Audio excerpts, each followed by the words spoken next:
Thank you. Thank you. All right, here we are again. And this is Friday, November 1st. SMC again. Terry's with me again tonight.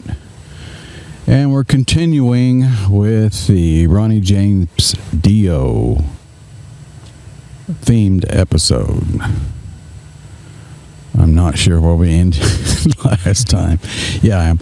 I think tonight we're gonna go through and listen to some tunes and talk about, our favorite songs, several of them type thing. Oh yeah. So Terry sent me his playlist, so let's look at that. A playlist. Okay. I take it you've got it, where you've got it on your phone too, or? I know my phone is acting like a dick right now, so we're not speaking. Okay. Well, I think it's probably best to start with the Elf stuff, but it looks like you don't have any Elf on the first album. No, I don't. Carolina County Ball is the first. Yeah, I love the first album, but I love Carolina County Ball that much more. Wow. Okay. Well, I mean, it's a sophomore thing, and they definitely beat the curse, and a lot of stuff was gelling really good. The songwriting was really cool. I will start off then, I guess, with the first album, the first Elf album, 1972. We're going to be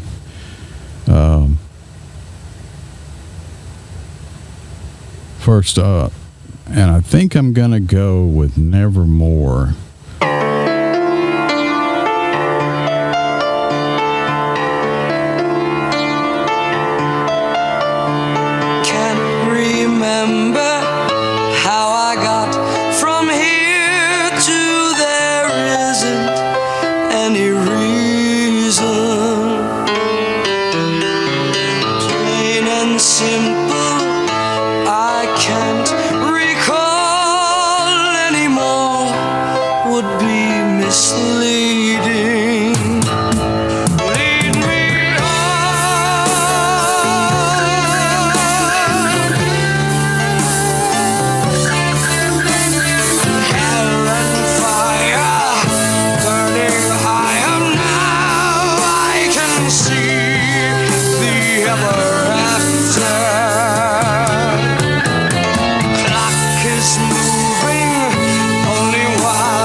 breakneck volumes at the Rainbow back in 72. Yeah, definitely.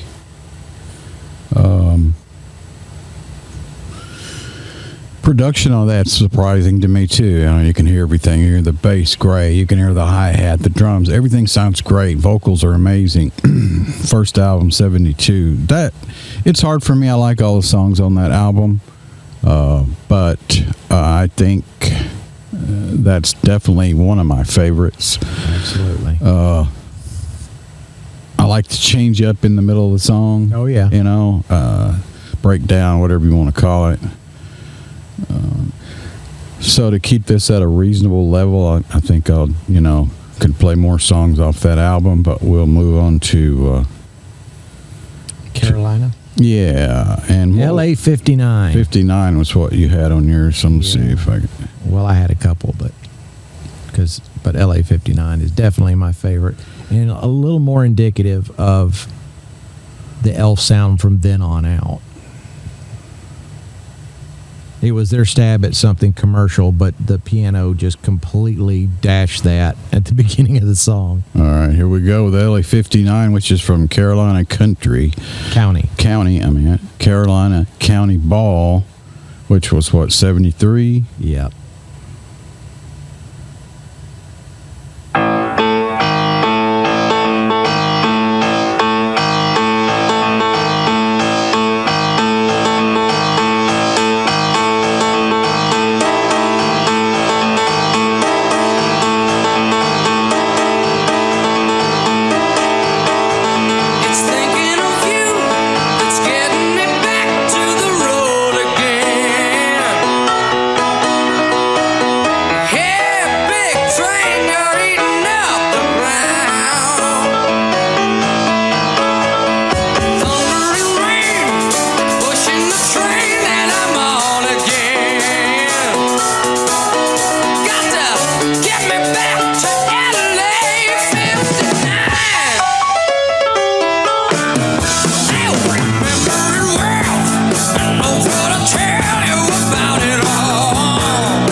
Okay. Anything you want to add to that? I will on a personal note. So, of course, by the time I discovered Dio and Sabbath and blah blah blah blah blah, I think I said in the last one how Michael Klein had pretty much introduced me to quite a bit of the stuff I was listening to back then. And one of the bands that he introduced me to was the Rods. Excellent power trio from New York area. And Cortland, specifically. Portland. And when I finally found some information on that band, that's when I learned about their guitar player, Mr. however you pronounce his name. Feinstein, I think's the way he says it. Feinstein. And then that curious little footnote that he was Dio's cousin. First cousin, yes. First cousin, and that they played in a band together. And I was like, wait, what? And that band was Elf. Yes. On the first album. And he got replaced after the first album, which I don't think they traded up, but, that's me. So probably another reason that I like the first album a lot. There you go. And and of course, by the time they recorded that first album, they had caught the attention of Deep Purple, and specifically Roger Glover, who just thought Ronnie was the second coming. And, understandably. Yeah, and included him in all kinds of stuff, including the Butterfly Ball and Grasshopper's Feast, which, go look that up. Yeah. We might hit some of those the latter date, but those are sort of obscure. Very obscure. Yeah. But so for those of you who don't know, when Ritchie Blackmore decided to leave Deep Purple, which I think was a long process, he'd been considering it. But he basically just took Elf over. Literally. He literally just said, listen, we're going to get rid of your guitar player. I'm going to be your guitar player, and we're going to call it Rainbow. And so the first Rainbow album was the last iteration of Elf with Ritchie on guitar. Right. And so Gary Driscoll on drums, Mickey Lee Soul on keyboards. Oh, crap. And now the bass player is eluding me, which I don't think he even had a name. He was just... Oh, yes, he did. I cannot remember his name. I have talked to him before, believe it or not. Wow. But I think he's no longer with us, if I remember correctly. Well, I know Gary's not, and I'm pretty sure Mickey's not either. Craig Gruber. Yeah. Yeah. He died in 2015. Yeah.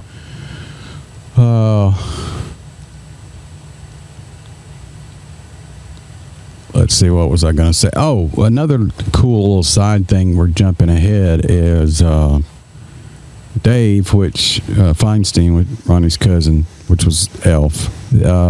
He,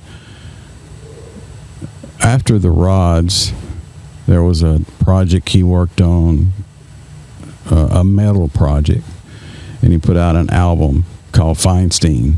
Right. It's called Third Wish. If you ever, get a chance, I'd definitely like to play some of that, because that album is really a killer album. Production, songs, everything. If you like melodic metal, and when that album came out, I got a chance to talk to Dave. Rock, as a lot of people call him, but I think he got that name in the Rods. I'm not sure where he got that nickname, but that was the thing back then. And I talked to him quite lengthy one time, about that album because I really liked it and the production, and we talked about how it was made and a bunch of other stuff. And there's 2 versions, I think, on the streaming services. There's the original release. If I didn't say, the album's called Third Wish. And there's a remastered version. So, if you're going to look it up, you might as well go to the remastered version. They both sound real good, though. Okay, without taking forever, I guess, unless there's another Elf song that you definitely want to listen to, we'll move on to Rainbow. Let's move on to Rainbow. Okay, I think on the Rainbow side, this is first Rainbow album, which again, like Terry said, was basically Elf without the guitar player, because Richie didn't want to get another guitar player. But what would a Rainbow sounded like with another one? I think it would have been cool. But I agreed, but yeah, it didn't happen. And if I remember correctly, he had put it to Ronnie originally that it was just going to be a one-off project, because Ronnie was not really down for breaking up his mates, that he had been with for a while. And he was just saying, I want to use the band for this. I think originally like 1 or 2 songs, and then it moved on to a full album's worth. And then, where it moved on from there. Of course, after the first album, even he used everybody. He ended up firing everybody anyway, but Ronnie, and hiring an all-new band. That's why the second album has a totally different group. Plus, the touring part was not originally, I don't think, the plan. And when they started touring, then, you got Jimmy Bain, Cozy Powell, those guys. So, anyway, the first album, Rainbow album, which is called Richie Blackmore's Rainbow,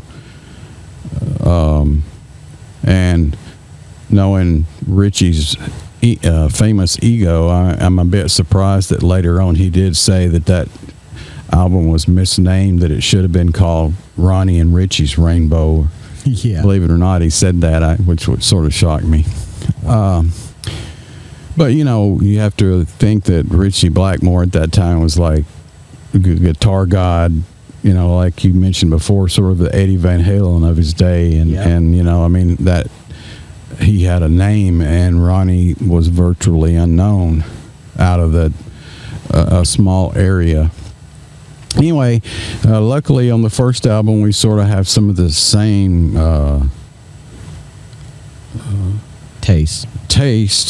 Though I think you only got Man on the Silver Mountain, right? Well, that's Ronnie's theme song. Right. I think I'm going to have to play probably my favorite Rainbow song, Temple of the King. All right. And it has some amazing guitar and vocal work in it. It's just a cool song, so we're definitely going to check that out. And can't play it from there, so, another edit,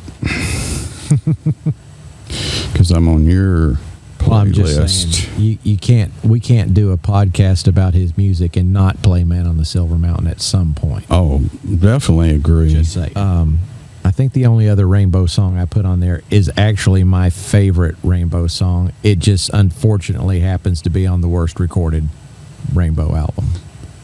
On Long Live Rock and Roll? Yep. Okay.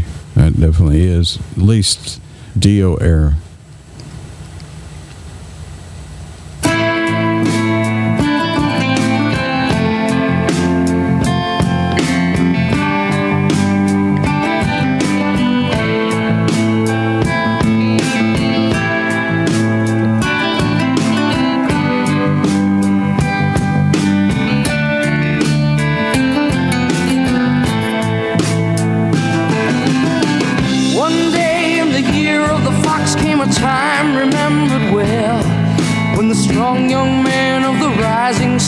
The tolling of the great black bell. One day in the year of the fox, when the bell began to ring, meant the time had come for one to go to the temple of the king. There in the middle of the circle he stands, searching, seeking, but just one touch of his trembling hand, the answer will be found. Daylight waits while the old man sings, heaven, help me. And then like the rush of 1,000 wings, it shines upon the one, and the day has just begun.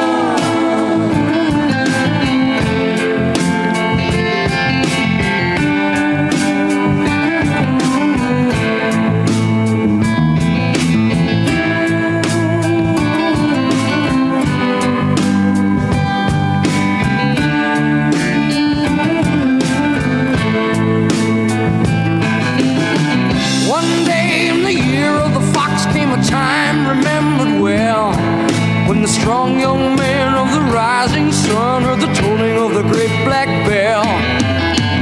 One day in the year of the fox, when the bell began to sing, it meant the time had come for the one to go to the temple of the king. There in the middle of the people he stands, seeing, feeling, with just a wave of a strong right hand he's gone to the temple of the king.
Of a strong right hand, they know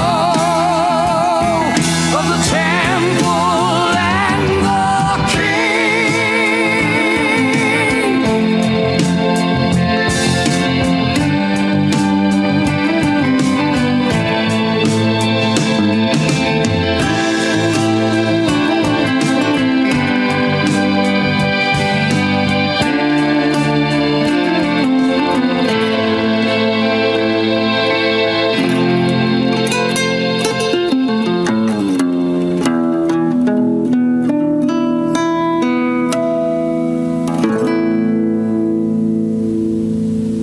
So nice.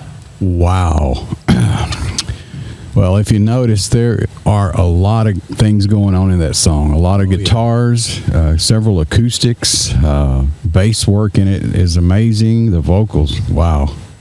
You know, one thing I just noticed listening to that is for the next album, they got Jimmy Bain on bass. Right.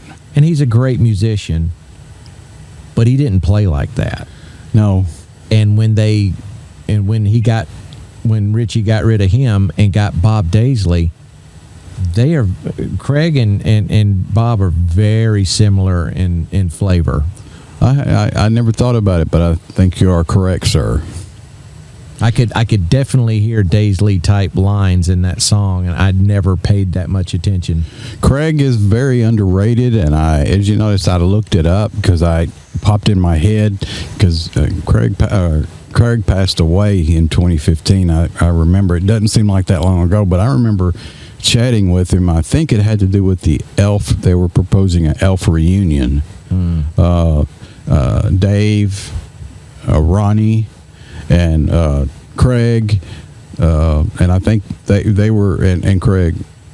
They were the only ones that were still alive, I believe. So, and also on top of that, Dave and Ronnie had talked about doing some just projects together. But with Ronnie being so busy, I remember talking to Dave about it, and he's like, every time we get together, we talk about it. But Ronnie, the time problem, that was why it didn't happen. And unfortunately, Craig passed away. So I knew Craig had a connection to heaven and hell. So, but I couldn't remember exactly what it was. If you guys remember Heaven and Hell, during the time of pre-production and tracking, Geezer was having marital problems, I think, and he had a death in the family. I don't remember exactly if it was dad or who it was, but anyway, he left. He did, of course, come back. And so I call this up too, and this is directly from Craig's mouth, so to speak, and it looks like it was 2010. And this is a quote, I'll just read it. It said, "I played all the bass on it," talking about Heaven and Hell. Yep. Co-wrote some of the songs and brought in Die Young.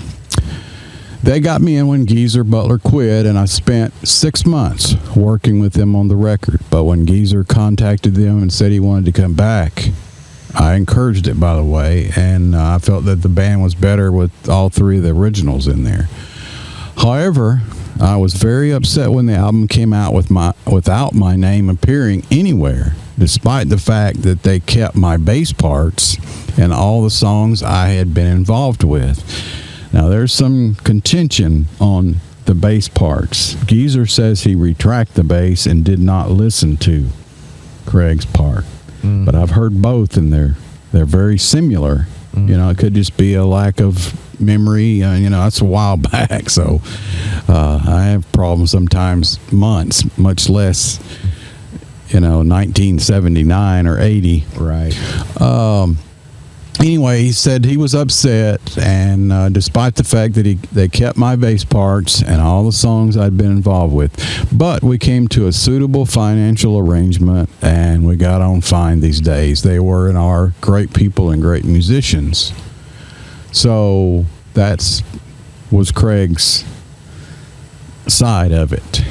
Cool. And I thought it would have been cool. Can you imagine, them all getting together and doing a project? That would have been, excellent. It would have really been cool. Okay. So, Temple of the King, I think a lot of the reasons that I like that song, and it was one of them chosen on the tribute, too. I don't know if you remember the Dio tribute that they did. I'm trying to remember. I think Glenn Hughes sung on it, wasn't it? That would make sense. But it's just a great song, and the tribute version was great. But to me, it doesn't hold a candle to the version we just played. And I didn't put any songs from Rising in the playlist because I would probably pick the entire album. Now, I did say in the last podcast that Terra Woman was my favorite. Right. And it still is. But I think one of the reasons that song is my favorite is because it's the first song, and I usually listen to the entire album when I listen to any one song on there, because I love that album. I'm torn between whether we should play Stargazer or not. It's like probably the most famous Rainbow song. Technically, we played it last time, but yeah, we played the intro, didn't we? And no, it was just running through the whole. Right. Yeah. But that's I never stop you. Yeah. All right, we'll see. I might cut it off, but I guess we'll do it to it.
I'm going to let that play in the background a little bit. That you can tell, to me, there is a marked difference in the production on this song than the song that we just listened to on the first one. Yeah. This was a major production because you had an orchestra in there, and Ronnie's vocals are like soaring and more elaborate in some ways, but to me the production is not as clean and crisp as it's more muddy, a lot more reverb, right? Whereas on Temple of the King, Ronnie's vocals were like right in your face, like he's standing in the room with you. Yep. And I really like that. I didn't realize this album, it came up on the little things when it was playing. It spent like 11 or 14 weeks or whatever it was. It spent quite a few time in the top 200 albums. Yeah. Even though normally Rainbow, most people in the States weren't really aware of Rainbow at the time.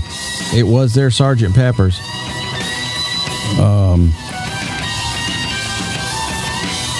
Okay. So we're going to move on to my least favorite Dio era album. And that's still, it's a great album. There's nothing against it. Some really, really, really good songs. I agree. But they never stood a chance because of the production. Production's not there. I don't understand why. There's no excuse for it, in my opinion. Probably a lot of the budget went up their nose. Or definitely paid the bar tab. Yeah.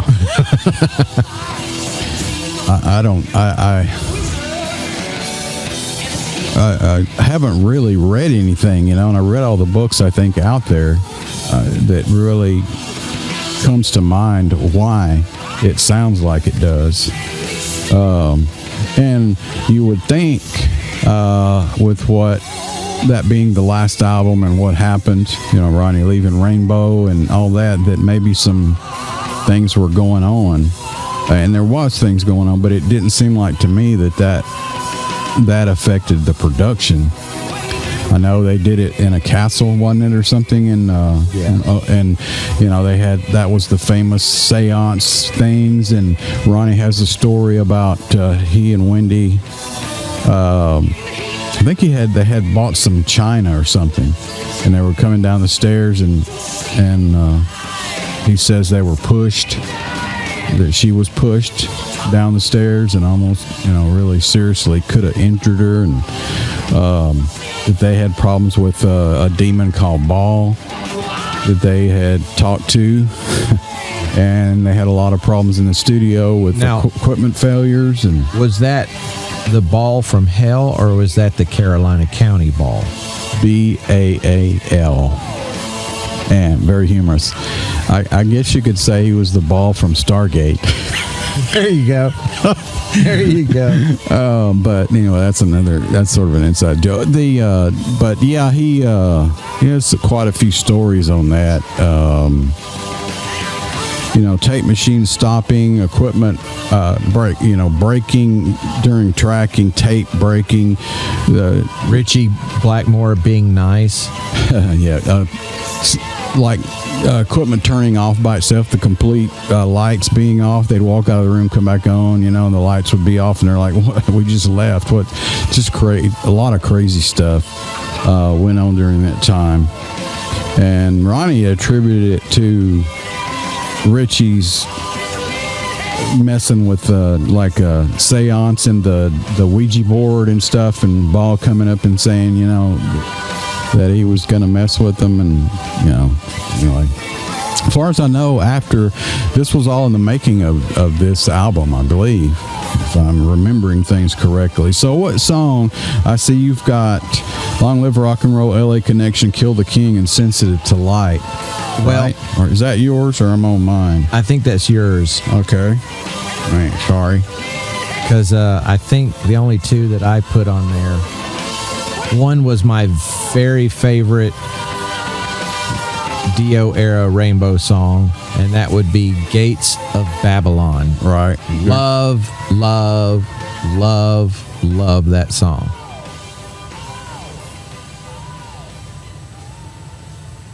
But then again, I may have put LA Connection, and I may have put Kill the King.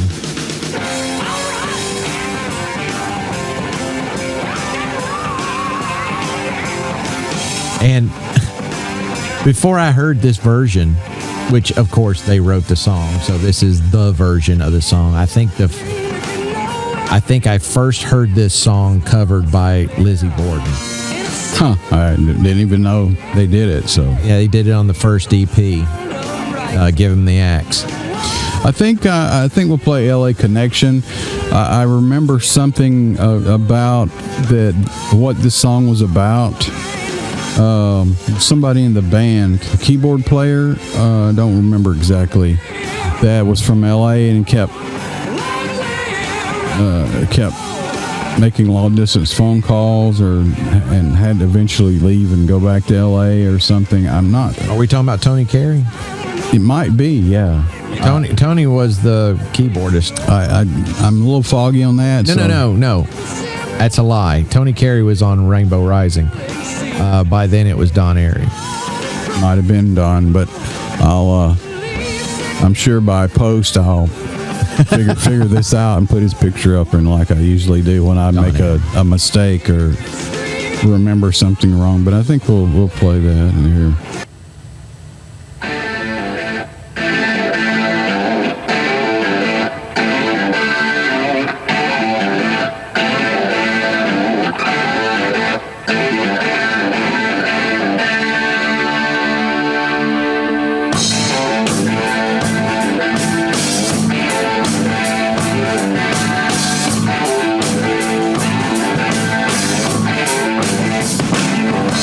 Oh, carry on my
I did look it up and verified that, yeah, that song is about Tony Carey. And I remember now, after refreshing my memory, that apparently he had a pretty rough time on this album. I don't think he played that album. I think he got canned before they okay, well, that's possible, but the song is about him. And apparently Richie did not like him at all. And played a lot of jokes. Richie played jokes on people anyway, but people he didn't like, he was sort of brutal with. And there's a rumor they even called the cops on him at the airport and had him arrested for drugs. And stuff. And Richie, however accurate this is, even tried apparently to brick him up in his room that he was staying in at that castle or whatever it was. Who the hell has that kind of time? I don't know. I didn't realize he was a Mason. And Richie hired somebody. No doubt. Hey man, doubt. While he's sleeping, can you just brick him up in there? I also noticed when we're listening to Stargazer a while ago how a sort of a template or whatever you want to call it, that song sort of solidified Ronnie's style, or at least the lyrical content, for a lot of years. I was just noticing during LA Connection how similar he went for about a decade or maybe two with the same timbre of his voice, because that vocal performance on LA Connection from 1977 78 sounded just like it could have came off the Holy Diver session. I mean, exactly. Yeah, I agree. Yeah. Okay, so unless there's something that you want to play, some more Rainbow, I think it's time to move on to. I will. Okay. I will posit a theory. Okay. Because we know that after Long Live Rock and Roll, Ronnie was shown the door because Richie wanted to do something more commercial. Right. He wanted to break in, like we said, Rainbow wasn't really known in the United States, and he wanted to break into the States because that's where the money is, even though they were big in Europe and touring with the big set and big Rainbow and expensive tour and orchestra sometimes and blah, all that. Yeah, he wanted, and Ronnie didn't want anything to do with, love songs and that kind of thing. It's not where he was at. But I'm going to posit this theory that Richie wanted to be more commercial because of other up-and-coming guitar players kind of creeping into his territory. Tom Schultz, Eddie Van Halen. Help me out here. You think he was aware of Eddie at that time? Oh yeah, because everybody was, and he was probably worried about becoming Black Sabbath at that point.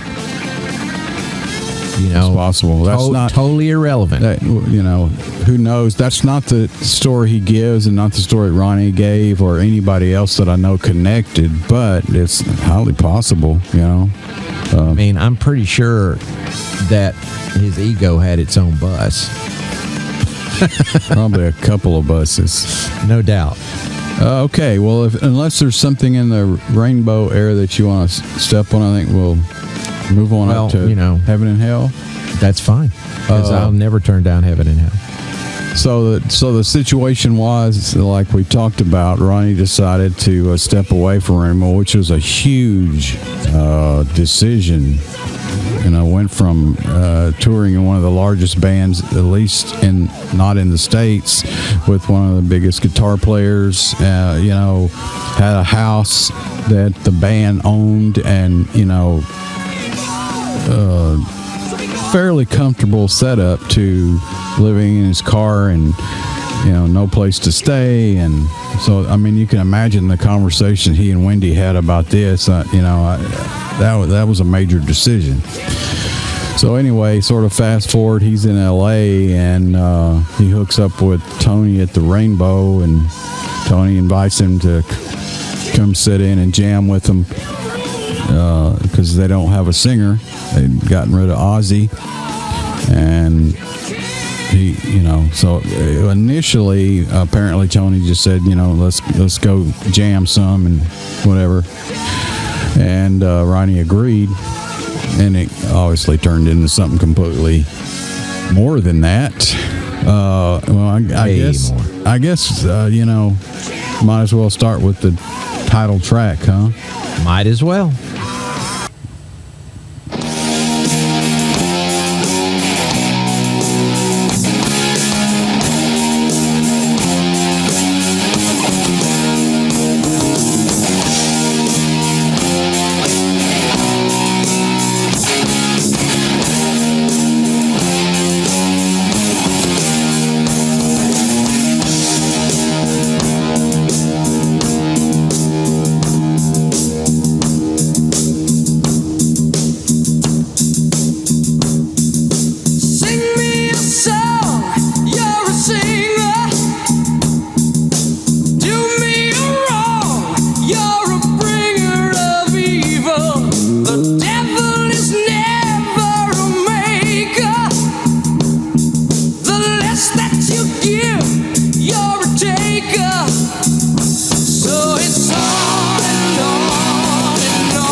that ending is rarely played too. Like even when, if you hear it, rarely played anywhere. It's not usually the ending.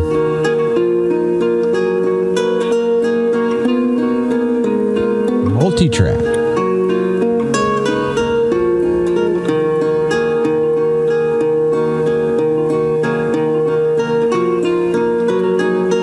Don't usually think of Tony playing like that too. That almost sounds like Richie, doesn't it? It does. You know, very much. I mean, just.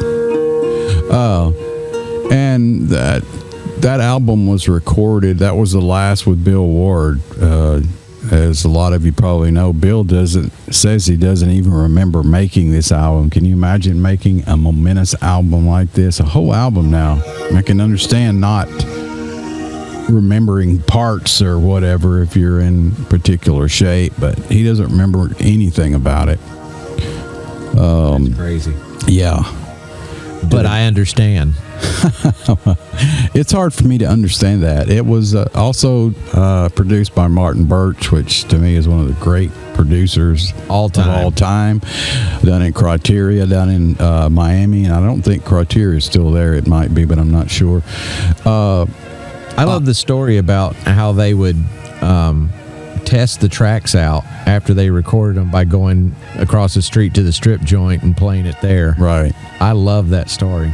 A lot of strip joints have great sound systems that I have. And obviously the ones in Miami play better music than the ones around here.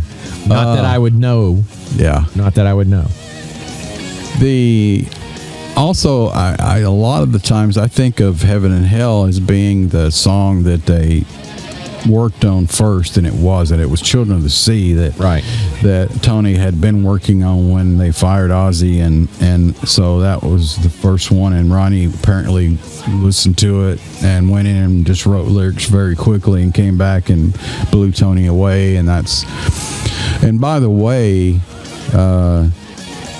the initial introduction, I think this is sort of ironic, of Tony and Ronnie was done by Sharon Arden. which you know is now known as Sharon Osbourne. So that's sort of an ironic thing there. And they met at the Rainbow, of course, in L.A., which to me has a little irony to it. Rainbow, because Ronnie is sort of known for the whole motif of rainbows. There's a lot of things. Well, that's where they took the name, wasn't it? I'm not sure, to be honest with you. I don't remember reading that. I was pretty sure that. Highly possible. Okay, well, that's on both of our.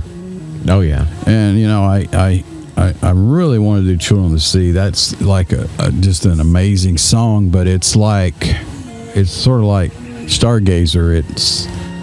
It's played a lot, so I was considering like maybe, you know, playing a little bit more of I wouldn't call it any deep cuts really on that album, but something a little more. I can say this about the song Heaven and Hell. I think it is the one song that influenced my songwriting more than anything, because I think I have rewritten that song at least 8 times now. Really? Yeah. I mean, so many of my songs start with that template. Okay, I while you were saying that, I made the decision that what song I was going to play off of here, and I'm going to give my reasoning. I always liked this song. I know exactly which one you're going to play. And I was surprised recently because I'd never read this before. I know sort of what the song was written about, according to Ronnie.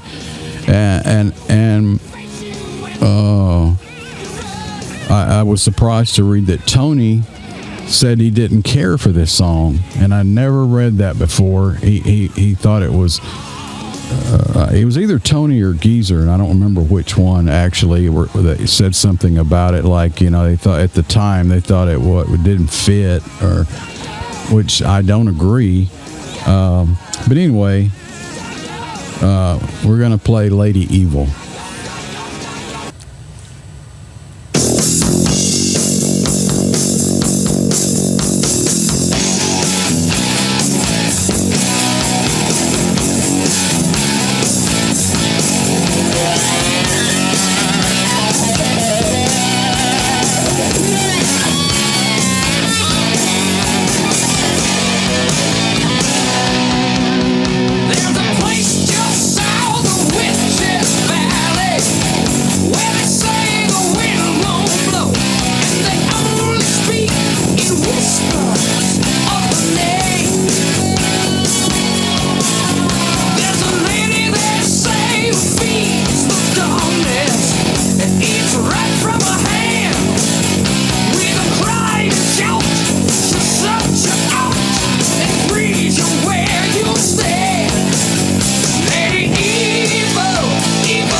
next song, I never get tired of listening to that. So it's hard for me to imagine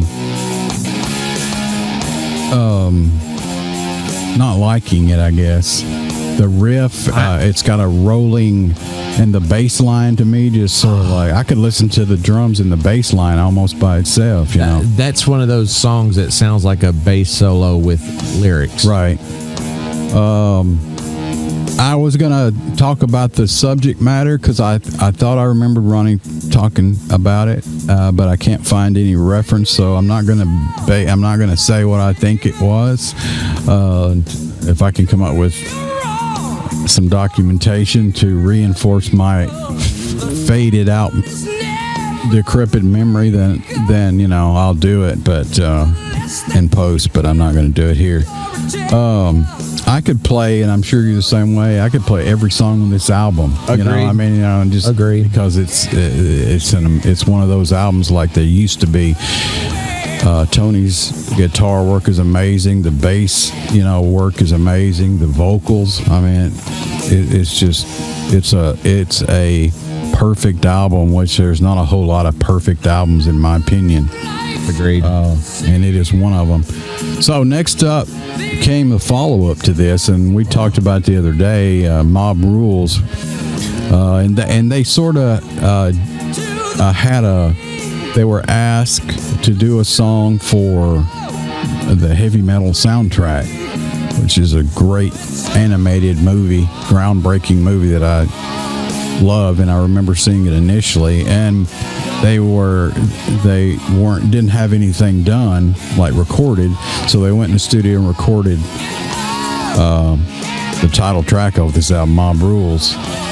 And I prefer that mix. Yeah, I know some people do. So there's actually two versions of that song, and then, you know, when they went back in and recorded this album proper, they redid it. Sort of like also the title track to that movie, Heavy Metal. Well, there's two versions of that. There's the Heavy Metal soundtrack version done by Sammy and written by Sammy, and which I think is superior. The mix. Agreed. And then he re-recorded it for his solo, which Standing Hampton. Right. And to me, the heavy metal version is superior, definitely, because, and it could be the mix, you know, I'm not sure without having access to it, you know, if it's the same recording or what the deal was. Mix and the flanger and everything was gone. And the heavy metal version, the movie version, the guitars are louder, more prominent, heavy. That album itself, the soundtrack, I should say, was so heavily litigated between all the bands that they were forced to re-record their songs. Yeah, well, for inclusion on their own album. That's a whole nother story, because that album, the license agreement, you can imagine for something like that was crazy. And it was, and I don't remember I'm thinking 15 years or more between they initially said it would never come out on CD, right, and never be reissued because of the licensing problems, right. Eventually that, you know, so there was bootleg copies and all that, but that they since been remedied. But yeah, that's the big difference to me for the Hagar version was the guitars were heavy on the soundtrack and way back in the mix on his version, and vocals, right. You know, I mean, it's just, it doesn't have the balls. Okay, so I'm looking at your playlist, and this I think this is yours. And I definitely have a favorite on that album. Yeah, what is your favorite overall song on the album? That would be Voodoo. Okay, that's definitely one of my favorite. I think even, it's a cool song, but even overall, the whole Sabbath catalog, which is ridiculous, that's one of the heaviest riffs. And, oh my God. It's just an amazing riff. So we're definitely going to listen to Voodoo here.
And I will say again, as I've said 1,000 times, this album was followed up by Live Evil, which was the first official live Black Sabbath album. But there was a comment made. There was a comment made on the album during Heaven and Hell, where they said, not only are we filming this one, but we're finally going to get a live Black Sabbath album. I want that movie, because they never released it.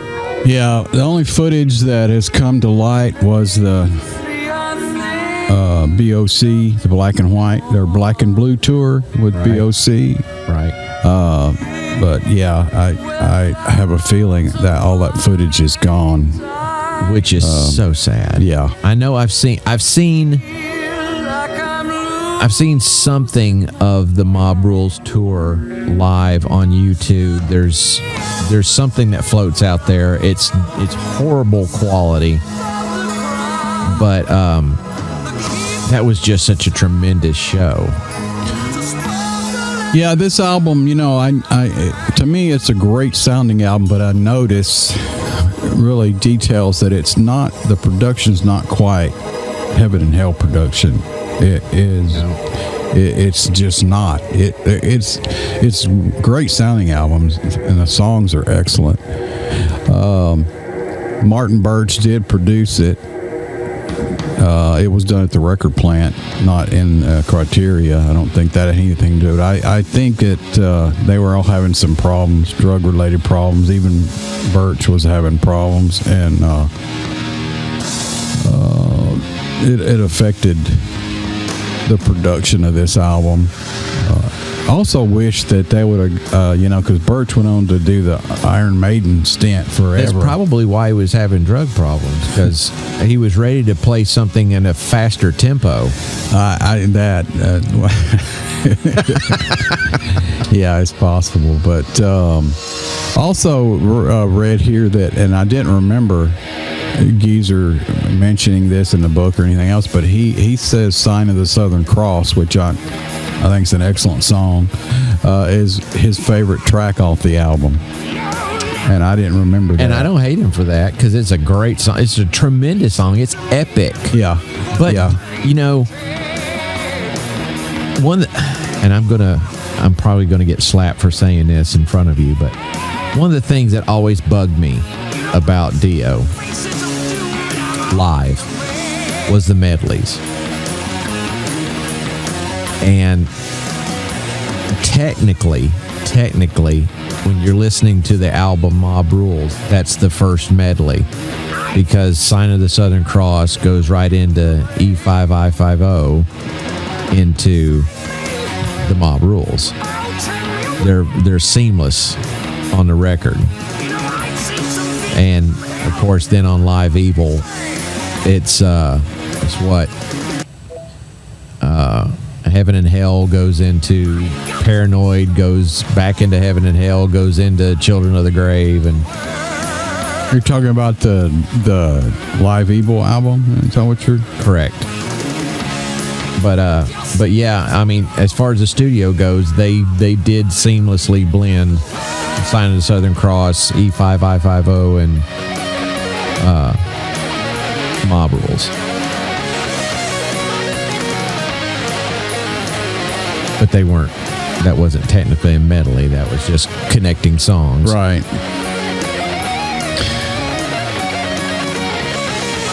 This song here, I don't think you hear it a lot, but Iommi just and this is one goes of off the chain here on this thing, man. And it was one of his best riffs. Yeah. I can see him. It's weird. I can see him in my mind playing it and smiling. Yeah. You know, he plays it live and he's always smiling. He's like, yeah. I mean, the riff for this song is like Supernaut on acid. I never thought of that, but that's pretty good. Just saying. Okay, well, we could go on and I look at the clock here. I wonder if we should. It's possible might edit some of the songs down. And that's going to be hard to do. It's like, to me, if they go, Scott, we got to have a radio edit for so and so. Could you? And I'd be like, sorry. Which limb would you like us to cut off your child? Yeah, just like, would you rather be blind or deaf? Which one? And, I'm like, oh my God, this shouldn't. This is out of place, but can I just hear the intro?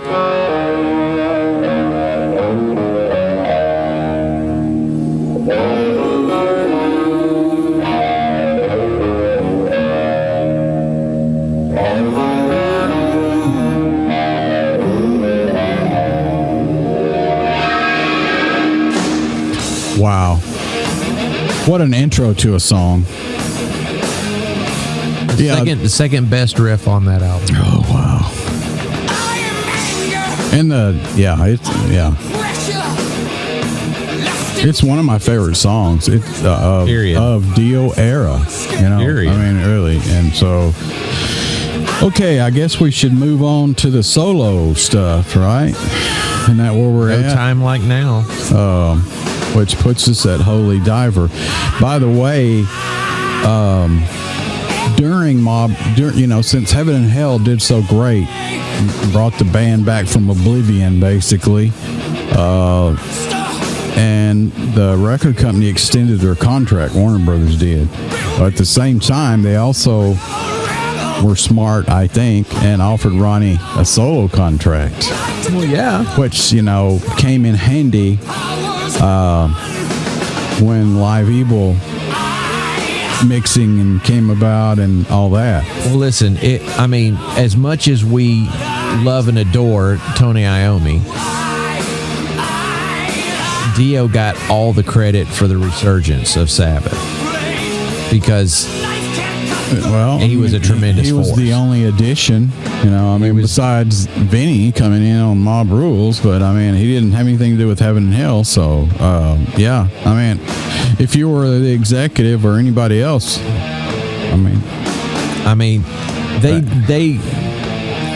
your average person would just say Black Sabbath was better with Ronnie because, listen to Heaven and Hell. But you got to understand that the only reason that Ronnie really tremendously lifted that band is because he loved that band. Yeah, he did. That was his one true home. I think it's interesting when you hear some of the live Elf. They covered Sabbath. Yep. War Pigs, and I know they did War Pigs. I've heard, and I think they did some other stuff. So, when you think about it, the man came back to the band twice. He loved being in Sabbath, and would have continued. Absolutely. Right. So, absolutely. He had to die for us to get 13. So, since Warner Brothers offered him a solo contract, we're not going to touch on the whole Live Evil thing. That might be a subject for another day, because that could be a whole podcast, basically. No doubt. Especially since there's a remix out now, not a remaster, but a completely remix, which sounds amazing. Amazing. But so he went on and he took Vinny with him, and went through a long process of finding guitarists, and he wanted a European style guitarist. Got that. He also, in his years in Rainbow, of course, became friends with Jimmy Bain, and looking for a bass player because he needed a bass player. He called Jimmy up one day and said, "Hey, man, I'm putting a band together, and I'd like, anybody that plays bass?" And he goes, "Yeah, me." So, And see, that's not the way I heard it. Really? How'd you hear it? I heard that he asked Jimmy if he knew any guitar players. He did that too. And Jimmy was like, "Oh, I've got your boy." And Jimmy just assumed that he was in the band because Ronnie called him. Okay. And nobody corrected him, ever. Whichever way it happened, since both of them are dead now, unfortunately, we can't ask him, I guess. But the way I was told to me was the yeah, me type thing. But anyway, they proceeded to hang out and rehearse at one of my favorite studios in the whole world, Sound City in Van Nuys. They're in the Valley, and some of my favorite albums of all time were done there. The drum sound to me is just unprecedented in that place, by accident or whatever reason. And so we've got they're working on album that would become Holy Diver. So I just don't see how we cannot play the title track. It'd be sacrilege. And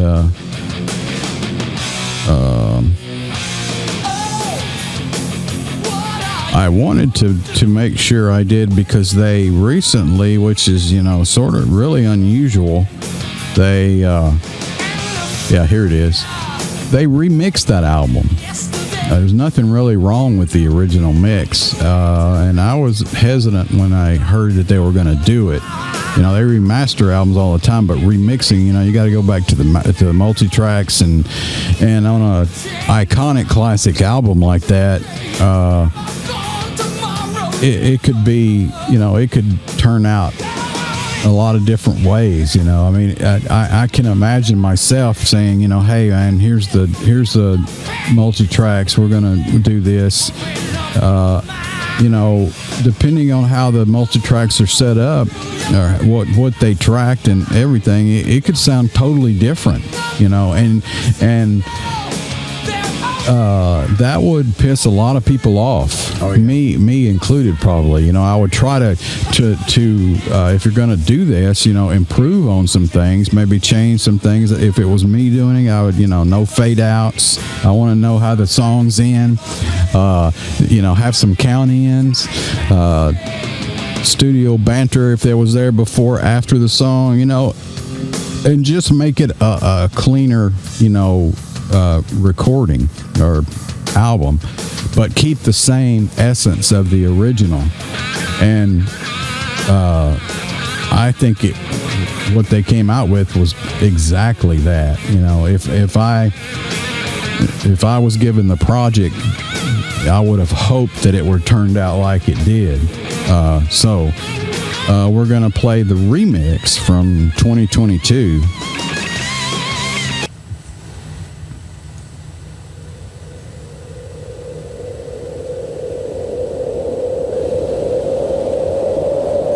And that's actually Dio blowing into the mic. It's a big jug. Blow on the jug.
the tiger.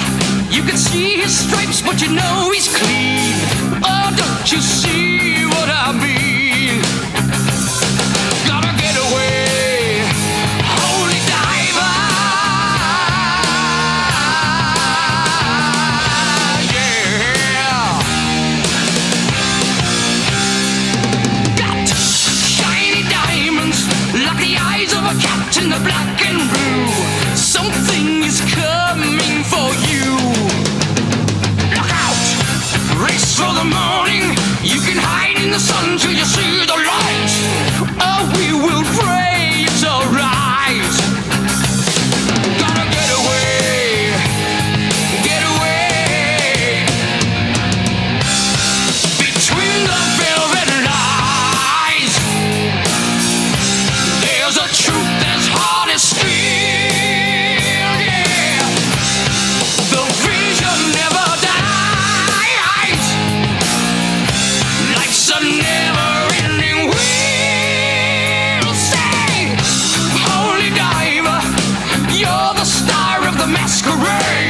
No need to look so afraid. Jump, jump, jump on the tiger. You can feel his heart, but you know he's mean. Some light can never be seen. Yeah.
And we finally get to see how the song really ends. It's a cool ending. I don't know why they faded. Yeah, stupid fade outs. Stupid. I mean, and Vinny is just killing it, man. You know. Oh yeah.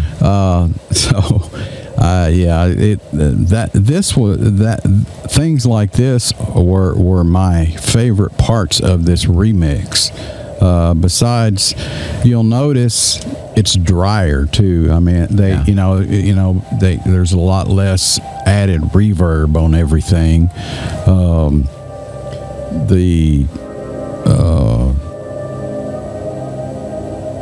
That's weird. It's playing again.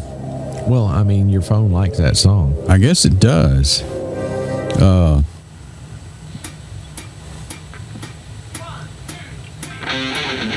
Count-ins. Yeah. See, this is the way I would have done it, you know. So it's like I'm obviously I just love this remix. Some people don't agree. We're coming up. You know, we're at an hour 30. You know, hour 40. Yeah. So I'm wondering, you know, we got to play "Don't Talk to Strangers." Come on, you know, Absolutely. one of the best songs of all time. Absolutely. Definitely. And I'm wondering, you know, how we're going to split this up. I could cut the songs down, you know, and we could put more, but I think maybe, don't you think it would just be best to, you know, pick this up, you know, like with Last in Line or whatever next time or something? That would be nice and ironic. Yeah. But instead of playing the theme song to go out, well, you want to play "Don't Talk to Strangers." "Don't Talk to Strangers" was what I was going to play next, but let's do this. Let's start the next one with "Don't Talk to Strangers." I mean, because that would be less ironic, and end tonight with "Man on the Silver Mountain" because it's his song, dude.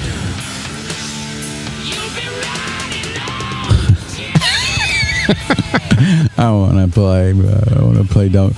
Okay, I'll tell you what I'll do. Well, I mean, you know, it's not like we can play "Don't Talk to the Man on the Silver Mountain." Yeah, I can play "Man on the Silver Mountain." I think I'm still going to play "Don't Talk to Strangers," and then, you know, I can cut it out or we can put it on the next one. But I just want to hear it because hey, I'm not going to argue. Okay, so I'm just offering suggestions. I think it's a great suggestion. Again, I could play every song on this album. Agreed. And talk except for about Rainbow in the Dark. I think I'm going to put "Rainbow in the Dark" twice on you know, just because. Well, you know, my favorite Sabbath album also has my least favorite Sabbath song. I'm thinking in one of your favorite Sabbath albums, like Bloody Sabbath or Volume 4 or something like that. What? Sabotage. Okay, one of the. I love Sabotage, but I hate "Am I Going Insane." Cannot stand that song. It's a filler song. That's unfortunate. That's what I have a problem with those later albums. As the more albums get along, there's more filler in there, and the early albums don't have any filler songs. It was a filler song that they released as a single. It's, you know, a lot of drugs involved in it. Wow. And that acoustic sounds perfect.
Touch me.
You know, I'll have to double check. 2, 1, 1, 2, 3, 4.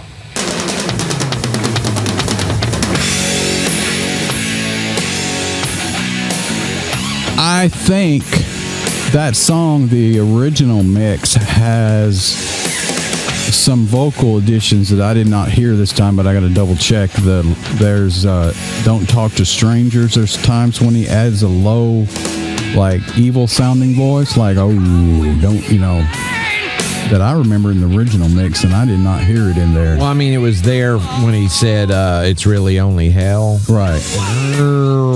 Okay, but I was thinking, and then there was the whisper, right, on the last. Whisper's a little lower in this, and I think it is in the original mix too, but I'm not sure.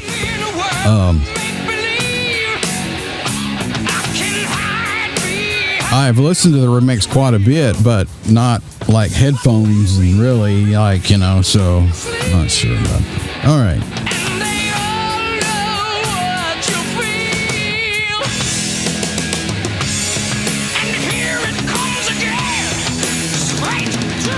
Yeah, I definitely I think it would be a cool,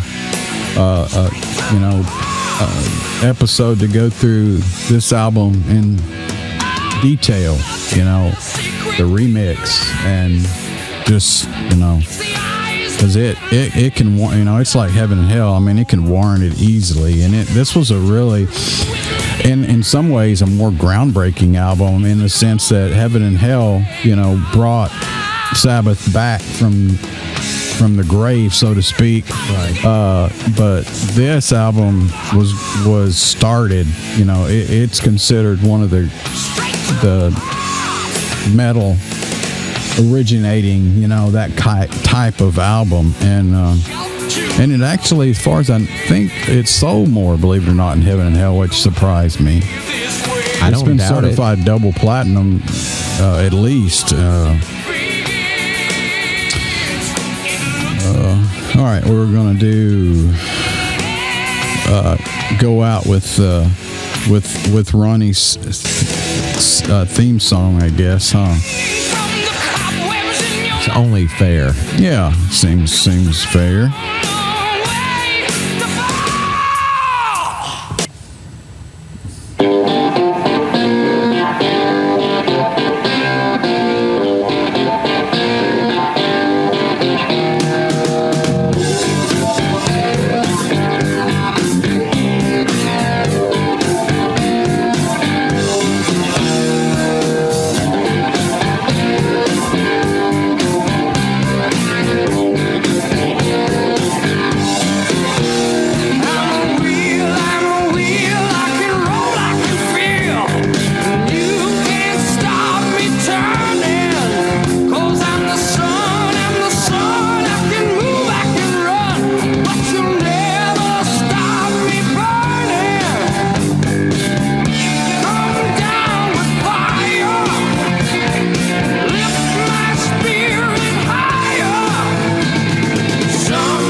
You know that growl in that song? Yeah. Is that the keys that's doing that growl?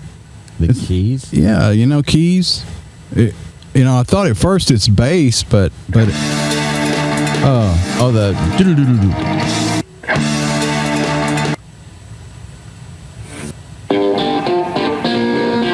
Someone screaming my name.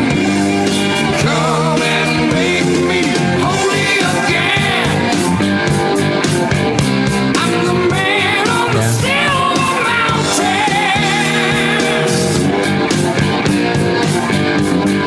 it's the same thing as Smoke on the Water. yeah, that's what I think. It's the keys backing up the riff, isn't it? Making it sound really. Yeah. It's got a cool growl to it, like Thickening up the mix. Yeah, you can hear it sometimes really prominent. It almost sounds like distorted bass, but you can hear the bass is clean. So. Eyes that see inside you. Come down with fire. Lift my spirit higher. Someone screaming my name. Come and make me holy again. I'm the man on the Without that, it wouldn't have sounded nearly as cool. That growl in there like that, to me, I really like it. I agree. Also, to me, this is a good example, this song, of how Ronnie carried this style his entire career, and the style I'm talking about, not like you think I am, recapping at the end of the song on the fade out, or when the song is just playing out and he's done the lyrics. He was the king of vamping. Right. Just re-saying the lyrics and, mentioning parts of them. And he, that's a great example on this song of how he, solo. If we'd have made it to the end of Stargazer, that was almost a song in and of itself, just his vamping at the end. Yep. That's where they got the title of the album.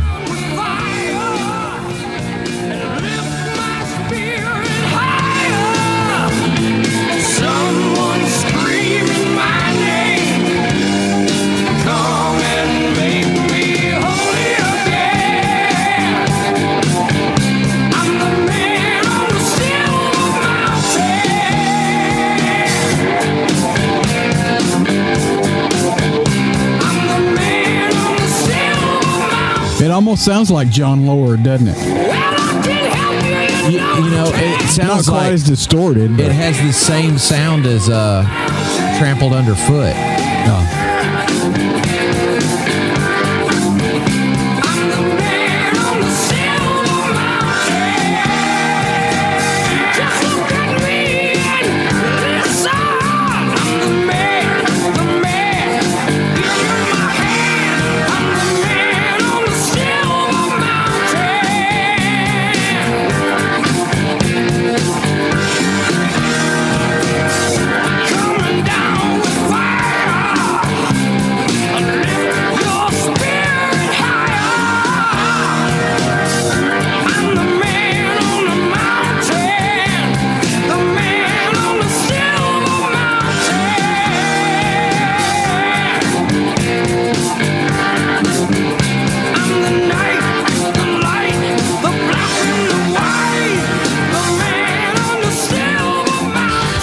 Wish we'd have heard the real ending of the song.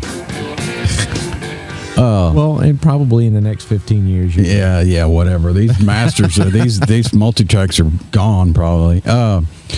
Mickey Lee Soul played piano, the mellotron, the clavinet, and the organ on this album. So I'm assuming that he played that part, that growl part. It's amazing how much the mellotron got used in the 70s. It's just pretty much disappeared though, isn't it? I mean, it's like, they were still Sabbath was using it on Heaven and Hell.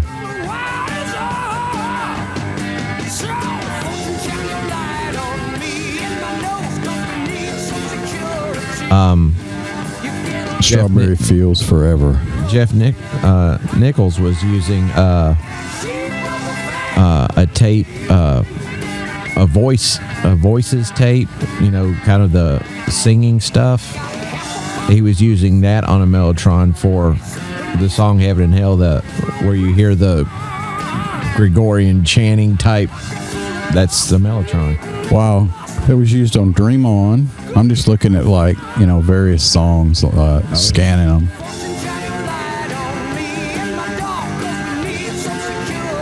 Island Girl, Kashmir.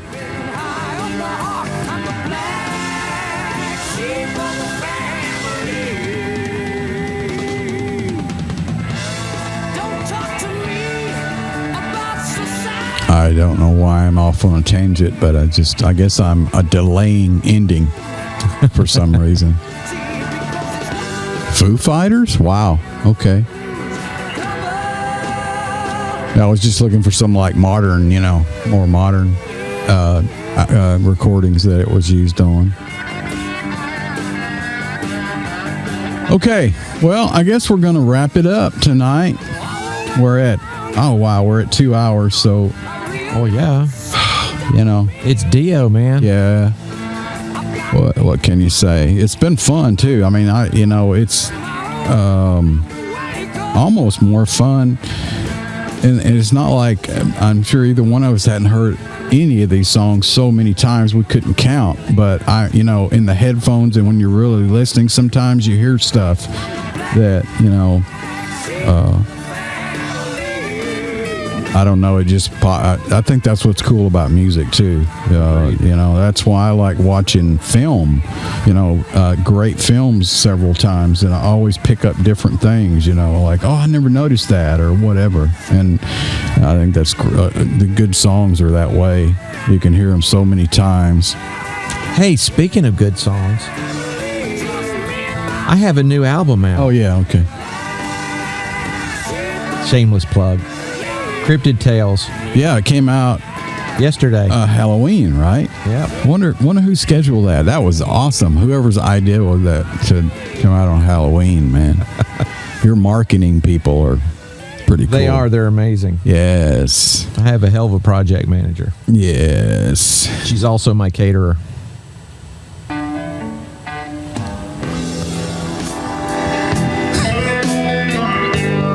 So it's morning now, and we're still going.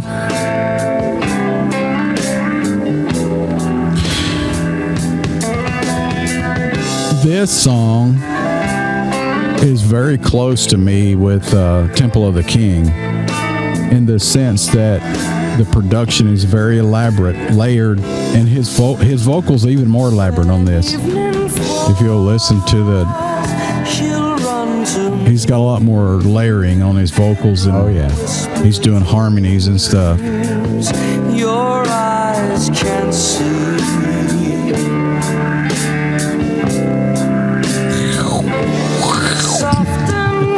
The 70s were awesome. She'll touch my face, a bed of straw against the lace.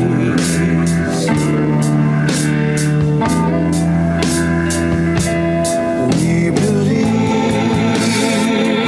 we'd catch the rainbow, ride the wave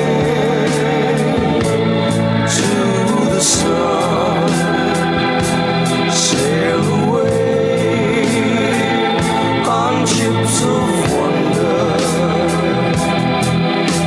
But life's not a wheel with chains made of steel. So bless me, come the dawn, This song's harmonies. come the dawn, come the dawn, come the dawn. I can't tell how many voices are in there. There's a lot. And the thing about him is he's the only one that harmonizes with himself. And, I do that all the time, but I am consciously trying to sound not like me. Whereas he doesn't try to hide the fact that that's him. And that's why it never sounds the same live, but it should.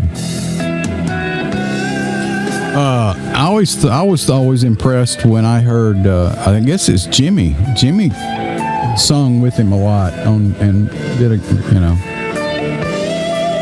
Okay, well, here we are, past 2 hours too. So I'll let, even though it's almost sacrilegious, I'm going to fade this out and play the ending theme for the graphics, and it's been fun. We'll try to do it again. Well, we definitely will. Real soon. Pick this up where we left off. Hope you guys enjoyed it just a fraction of the amount that we did, because it was really a lot of fun. So, see ya.